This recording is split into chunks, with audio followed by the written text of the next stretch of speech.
Bom dia, bom dia, bom dia. Aula temática.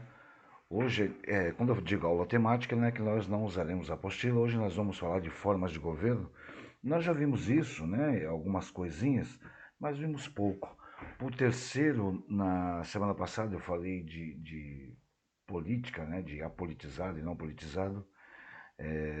O segundo ano a gente também fala bastante a respeito disso, né? Porque assim não dá para ser apolitizado nos tempos atuais, né? Então, hoje, em formas de governo, eu trago para vocês aí, né, uma coisa mais consistente.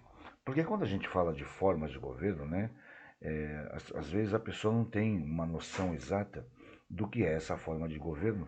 Então, eu vou colocar para vocês que ela consiste na política de governança, né, que é a política de governança que é adotada por uma nação.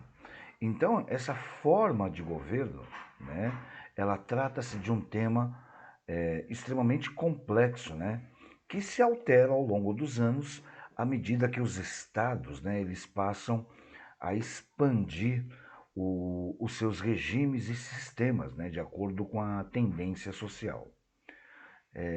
O primeiro estudioso, né, a gente pode dizer assim, o primeiro estudioso a refletir acerca dessa complexidade do governo, ele foi Aristóteles, né, em 380, no ano de 384 a.C., né?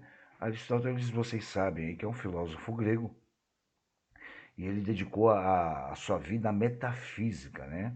Ele dedicou a sua vida à metafísica, à ética e criou aí o Estado a sua obra, né? Esse Estado a sua obra que ele fala da política e Aristóteles ele analisa os regimes políticos e as suas formas, né?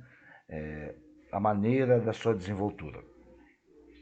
Segundo Aristóteles, né, ele descreve o governo com critérios de justiça que tem, que tem os objetivos que visam aí o bem comum, ou seja, o bem da sociedade. Então, Aristóteles classifica as formas de governo mediante o número e o poder dado ao governante, né? Por isso que tem aquele ditado, né, que quer conhecer o caráter do homem, dele poder. Então, segundo Aristóteles, né, eram legítimas e puras todas as formas de governo porque visavam o interesse comum, né? E tinha algumas regras, né, para funcionar. Essas regras elas foram criadas, né, receberam o nome de monarquia, que é a que tinha o rei como o poder supremo, e a aristocracia, que eram alguns nobres que detinham o poder. E também para Aristóteles existia aí a democracia ou politeia. O que é a democracia ou politeia? É onde o povo detém o controle político, que é essa que nós vivenciamos atualmente. Obviamente que quando a democracia surgiu naquela época e dizia que o povo detém o controle político, não imaginava-se, né, que a democracia ela poderia, como eu digo para vocês, ficar adoentada. Tá legal? Então assim, por sua vez, eram ilegítimas essas formas. Por quê? Porque algumas visavam o interesse próprio, né? É, eram formas de governo que deturpavam a concepção do governo filósofo, ou seja, eram chamadas aí formas legítimas citadas, né? É, e obviamente que elas se corrompiam com o decorrer do tempo e aí acabavam perdendo a essência política de fato. Dentro dessa essência política, né, surgiu aí a tirania, que é o poder supremo obtido de uma forma corrupta, a tirania, poder supremo obtido de uma forma corrupta. Surgiu também a oligarquia, que é o poder detido, né, por um grupo que exerce o poder de forma injusta, oligarquia, e a demagogia ou a holocracia. O que é a demagogia ou holocracia? É o poder exercido por facções populares. Tá? Então, para Aristóteles, ele caracterizou demagogia ou holocracia como o poder exercido por facções populares. As pessoas criavam um grupo e queriam, com esse grupo, tomar as medidas, né? Então, depois que Aristóteles estudou muito essas concepções políticas, né? Abordando aí esses assuntos de diversas maneiras, ele expandiu as formas de governos diferentes, né? E aí um outro pensador, que é Maquiavel, trouxe à tona os termos república e principado, tá? Depois a gente vai ver um pouquinho de república e principado, criado por Maquiavel. Eu vou falar um pouquinho agora para vocês de monarquia e república. Monarquia, tanto a monarquia como a república são duas formas de governo que são predominantes atualmente. Na monarquia, o poder é exercido por um cara só, né, que é o rei, e ele é sucedido pela sua descendência. Essa parte, gente, é extremamente importante porque cai no Enem, tá? Então, monarquia é um poder exercido por uma única pessoa, que no caso é o rei, e ele é sucedido pela sua descendência. Na forma de governo de monarquia, não existe limite de tempo, né? De modo que o seu governante, o monarca, o rei, ele vai exercer o cargo até a sua morte ou até a sua abdicação, tá? Então não é uma coisa que você pode tirar e colocar, não. Enquanto o cara tiver vida, o cara ele exerce o seu mandato e ele pode abdicar, mas sempre vai entrar aí alguém da sua descendência, tá legal? Então, assim, a monarquia ela pode ser absoluta ou constitucional. A absoluta, o poder ele é limitado, ele é restrito. E no, peraí, na absoluta, o poder ele é absoluto. E na constitucional ele é restrito, tá legal? Então, dois tipos de monarquia, absoluta e constitucional. Absoluto, o cara bate o martelo, né? E na segunda ele tem o poder aí restrito. Quanto à monarquia, essa segunda monarquia chamada monarquia constitucional, né? Também chamada de monarquia parlamentarista, sempre vai haver um primeiro-ministro, né, para concomitantemente com o monarca tomar as decisões. Mas essas decisões cabem diretamente ao primeiro-ministro, tá? No que respeita à República, né, no que diz respeito à República, o poder ele é exercido por um presidente. No caso aí, o presidencialismo ou o primeiro-ministro. No caso do parlamentarismo, esses caras são eleitos por meio de eleições diretas, por voto popular, ou indiretas por representantes escolhidos pelo povo, né? O que vai compor aí o que nós chamamos de colégio eleitoral. Então, tanto as funções do presidente como a do primeiro-ministro, elas vão ser desempenhadas por um prazo aí é, pré-determinado. Né? No nosso caso aqui são 5 anos, se eu não me engano, 4 ou 5. Não, é, 4 anos. 4, isso. Presidencialismo e parlamentarismo. Não, olha, eu confesso que fiquei em dúvida agora. Me fugiu. E aí nós temos, né, o presidencialismo e o parlamentarismo. O presidencialismo e parlamentarismo são os principais tipos de democracia. Presidencialismo e parlamentarismo são os principais tipos de democracia. No presidencialismo, o presidente ele tem poderes, né? Ele tem poderes executivos e ele vai desempenhar os cargos de chefe de Estado. Por quê? Porque ele representa a nação num âmbito internacional e também de chefe de governo, que ele administra, né, internamente a sua nação. Já no parlamentarismo, por sua vez, o chefe de governo ele é chamado de primeiro-ministro e, todavia, os poderes estarão a cargo dos parlamentares, no caso aí, os deputados, né? Vamos conhecer um pouquinho as características aí dos três poderes políticos, tá? Então, pelo mundo, eu vou falar um pouquinho de como funcionam esses três poderes pelo mundo. O estudo e a reflexão, né, sobre esse conteúdo, né, seria interessante que ela expandisse de modo que todo mundo tivesse noção exata do que se trata os regimes e sistemas políticos. Né? Um exemplo, na Arábia Saudita, né, existe uma monarquia absoluta, que é conhecida também como teocracia. Na China, é uma república popular. Estados Unidos, né, é presidencialista. Japão é uma monarquia constitucional. Na Líbia, é uma república parlamentarista. No Reino Unido, uma monarquia constitucional. Então, para vocês terem uma ideia da diversidade de formas de governo. No Brasil, né, no nosso caso, entre 1882 a 1889, o Brasil passou pelo período monárquico, né?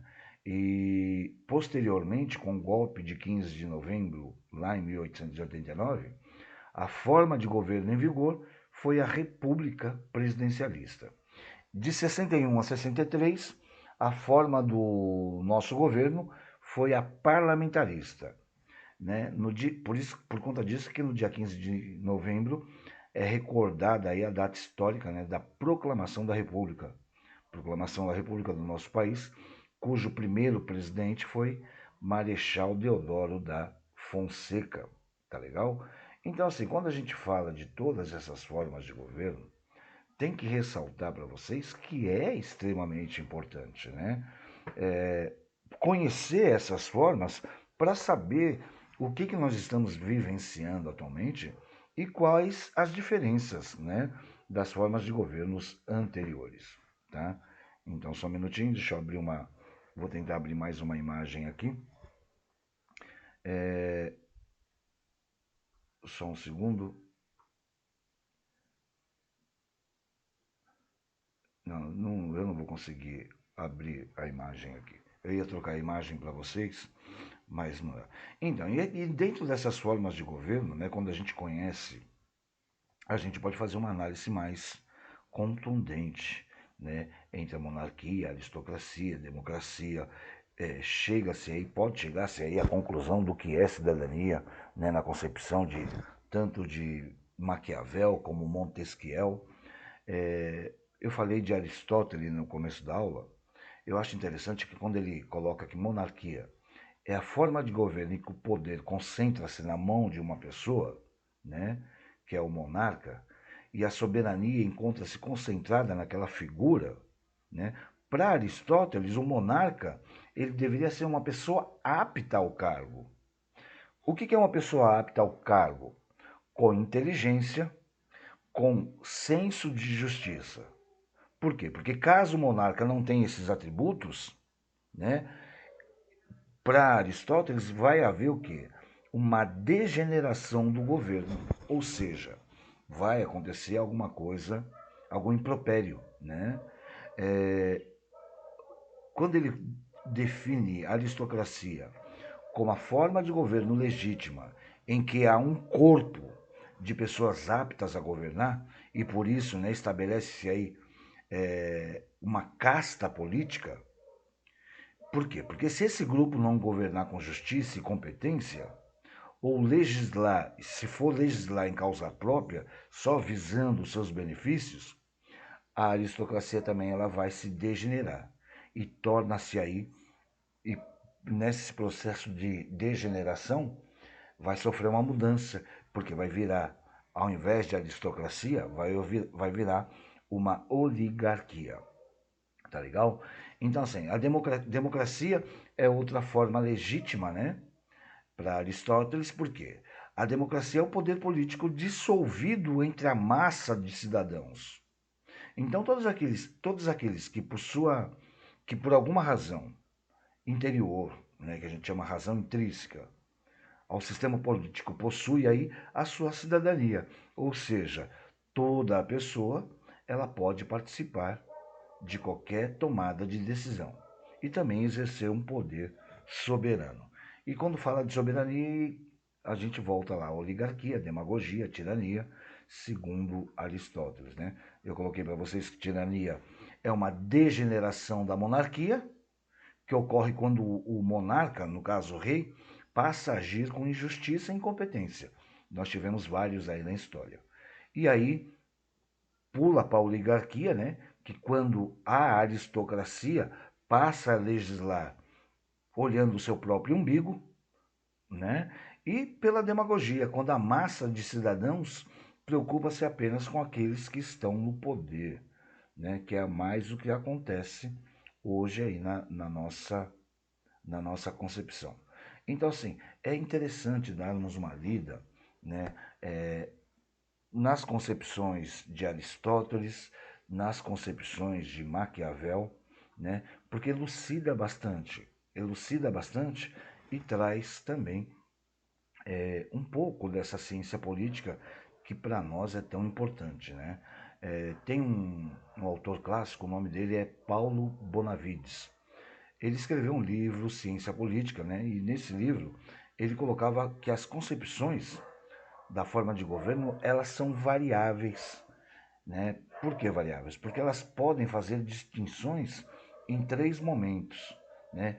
Em que os estudiosos teóricos definiram tal forma como antiguidade, que é Aristóteles, modernidade, Maquiavel, e Montesquieu, que é a frente. Então, Aristóteles seria representando as formas de governos antiga. Na modernidade, né, Maquiavel. E na neo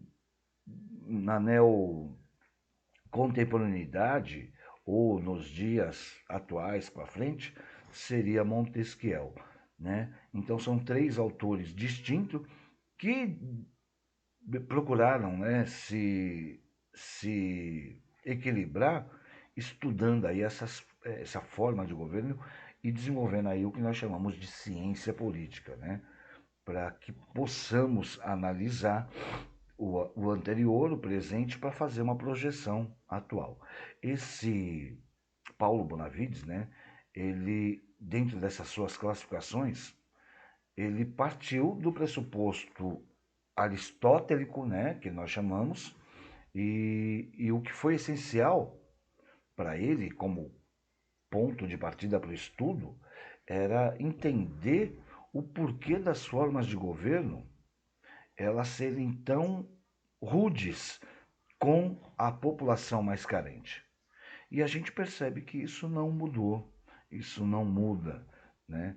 Então, por isso que eu sempre ressalto a importância de conhecermos tudo de política. Outro dia eu lembro de ter comentado de despotismo e alguém perguntou, né? O que é um déspota? O despotismo ele surgiu anteriormente para classificar o monarca que desrespeitava as leis, que sempre abusava da sua autoridade e que agia à revelia daquilo que era estabelecido pela Constituição, porque a Constituição é aquilo que nos norteia. Por isso que eu sempre falo, se nós tivéssemos conhecimento da nossa Constituição, se nós começássemos a aprender lá a Constituição no terceiro, quarto ano, quando nós chegássemos lá no final do ensino fundamental, nós já estaríamos aptos a brigar pela nossa Constituição. Tá legal? Bom, então espero que tenham assimilado alguma coisa de formas de governo e na semana que vem a gente volta. Tá legal? Não esqueçam de colocar nome e número no comentário. Hoje nós estou levando essa aula lá para a plataforma porque a gente vai começar a usar a plataforma para inserir as aulas, tá legal? Boa semana, forte abraço, fiquem com Deus. Qualquer dúvida eu estou lá na plataforma.